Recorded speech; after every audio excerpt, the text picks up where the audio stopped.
प्यारे बच्चों को नमस्कार। तो कैसे हैं आप सभी? आशा करता हूं स्वस्थ मस्त जबरदस्त होंगे। आप सभी ने संघर्ष के साथ ये यूपी ट्रिपल एससी पीईटी की परीक्षा दी है, जिससे नौकरी नहीं मिलती, लेकिन हाँ इतना जरूर है कि आगे आने वाली नौकरियों में यहां से रास्ता खुलेगा।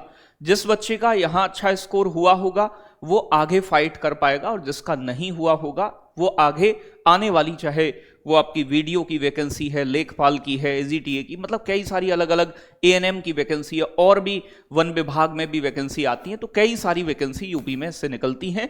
हालांकि सबसे बड़ी वैकेंसी वीडियो लेखपाल यही है जो इसके थ्रू आनी है। अब बच्चों के कई सारे कॉल मैसेज सिर्फ एक ही चीज के लिए कि सर सेफ स्कोर क्या होगा, कौन सी शिफ्ट टफ रही, कौन सी शिफ्ट को ज्यादा फायदा हो सकता है। तो उसके ऊपर मैं 2 मिनट आपको पूरा आंकड़े समझा देता हूं कि मामला क्या है। ठीक है, हो सकता है आप में से बहुत सारे बच्चों को ये समझ में ना आए और बहुत सारे बच्चों को अपने अनुसार ठीक ना लगे, क्योंकि आपको लगता है ना कि हाँ मेरी शिफ्ट को आसान बता दिया, मेरी को कठिन बता दिया। देखो, अब तक की एक चीज ध्यान से समझनी है आपको। मैं अगर बात कहूं तो आपके 4 शिफ्ट में पेपर हुआ है, 6 सितंबर में 2 शिफ्ट में, और आपका 7 सितंबर में 2 शिफ्ट में एग्जाम हुआ पेट का। अब अगर मैं फर्स्ट शिफ्ट की बात करूं यहां, तो देखो हमेशा जब भी कोई भी एग्जाम होता है तो पहली शिफ्ट वालों को आइडिया ही नहीं होता है कि एग्जाम का लेवल क्या होगा, एग्जाम कैसा होगा। तो फर्स्ट शिफ्ट वालों को हमेशा, यानी कि किसी भी एग्जाम में फायदा, यानी कि नॉर्मलाइजेशन में मिलता ही मिलता है। दूसरा एक और चीज मैं बता दूं कि चारों शिफ्ट में अगर देखा जाए तो सबसे कठिन शिफ्ट जो रही है वो आपकी फर्स्ट शिफ्ट 6 तारीख की रही है। तो ये 6 तारीख की फर्स्ट शिफ्ट जो है वो प्यारे बच्चों इन चारों में एक तो कठिन थी, ठीक है भाई, एक तो इन चारों में ये कठिन रही है, और कठिन के साथ साथ ये प्यारे बच्चों पहली शिफ्ट भी थी, फर्स्ट शिफ्ट भी थी। 2 चीजें, ठीक है। इसीलिए सबसे ज्यादा जो फायदा मिलेगा, सबसे ज्यादा जो फायदा मिलेगा वो फर्स्ट शिफ्ट वालों को मिलेगा। अब आप कहोगे सर कितना फायदा मिलने की संभावना है? तो यहां पर बहुत ज्यादा आपने देखा होगा चारों पेपरों में बहुत ज्यादा अंतर नहीं मिला, मतलब टफनेस और मतलब आपका इजीनेस में, ज्यादा कठिन ज्यादा आसान में। हाँ ये जरूर है कि फर्स्ट शिफ्ट में करंट के प्रश्न थोड़े से ज्यादा टफ रहे, बाकी जीके में भी कई सारे प्रश्न ऐसे रहे जो बाकी के कंपैरिजन में थोड़ी टफ थी। ठीक है, तो कहने का मतलब इसमें टफ की बात करूं, सबसे टफ तो फर्स्ट शिफ्ट है।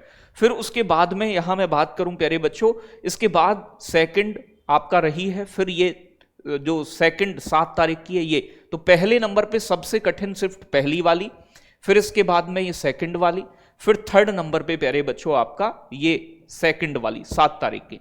और जो फर्स्ट शिफ्ट रही है यानी कि ये सबसे आसान रही है। मतलब आसान का मतलब ये नहीं कि बिल्कुल आसान ही प्रश्न है इसमें, मतलब इन चारों के अंदर देखा जाए तो जो 7 तारीख की फर्स्ट शिफ्ट है इसका पेपर थोड़ा सा आसान रहा बाकी के कंपैरिजन में, और अंतर वही 5-4% का ही है।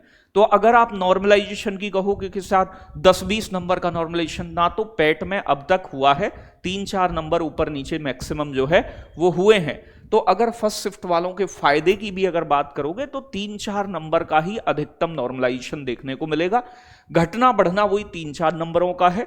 तो मेरे अनुसार जो मैंने पेपर का एनालिसिस किया है, बाकी बच्चों का रिव्यू लिया है, उसके अनुसार प्यारे बच्चों जो फर्स्ट शिफ्ट है वो थोड़ी फायदे में रहेगी, और 5-4-3 नंबर जो भी हो पाए अधिकतम उतने का नॉर्मलाइजेशन रहेगा। और हो सकता है इन शिफ्ट में नंबर कम ना हो, लेकिन इन शिफ्ट के नंबर इस वाली के थोड़ा सा बढ़ जाएं।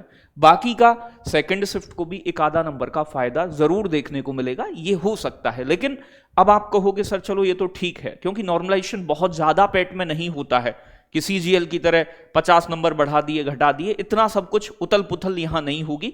दूसरी चीज मैं यहां एक और बता दूं आपको, बहुत सारे बच्चों की एक ही चीज है कि सर हम कितने नंबर पर सेफ हैं। देखो सेफ का मामला ऐसा है कि बहुत सारी वैकेंसी हैं, अलग अलग वैकेंसियों में अलग अलग बच्चे प्यारे बच्चों शॉर्ट लिस्ट किए जाते हैं। मैं बात करूं जैसे लेखपाल में, तो लेखपाल में पहले प्यारे बच्चों 30 गुने बच्चे लिए गए थे, 30 गुने। अब 30 गुना बच्चा लिया गया। ऐसे ही वीडियो, तो वीडियो में प्यारे बच्चों यहां पर अगर मैं देखूं 30 गुने बच्चे, तो यहां ज्यादा। बाकी वैकेंसियों में आप देखोगे तो 15 गुना बच्चे लिए जाते हैं। तो डिपेंड ये करता है कि फॉर्म कितने हैं, और प्यारे बच्चों आप जो है किस वैकेंसी के लिए अप्लाई कर रहे हैं उसमें कितने फॉर्म है और कितने बच्चों को शॉर्टलिस्ट किया जा रहा है।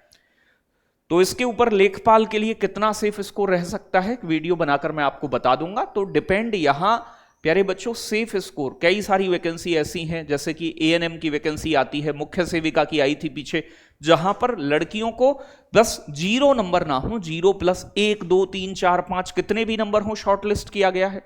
तो ऐसी भी वैकेंसी आती है। तो किसी एक स्पेसिफिक एग्जाम के लिए ही आप सेफ स्कोर मान के चल सकते हो, आप ये नहीं कह सकते। हाँ, लेखपाल के लिए मैं ये कहूंगा कि जनरल वाले बच्चे हैं तो पिछली बार 62 प्लस गई थी कट ऑफ लेखपाल की वैकेंसी की, तो इस बार 65 प्लस ही पेट में नंबर चाहिए। तो ये मैं एक आइडिया दे रहा हूं आपका कि 65 के आसपास लमसम जनरल की लेखपाल के लिए लेके चलो आप, ठीक है। क्योंकि पेपर बहुत ज्यादा कठिन नहीं था लेकिन बहुत ज्यादा आसान भी नहीं, वही 2021 से 5-7% थोड़ा सा कठिन रहा है, उससे ज्यादा कठिन भी नहीं रहा है, ठीक है।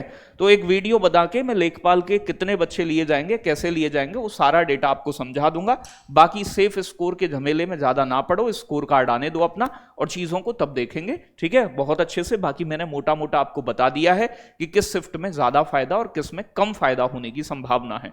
जय हिंद, जय भारत साथियों।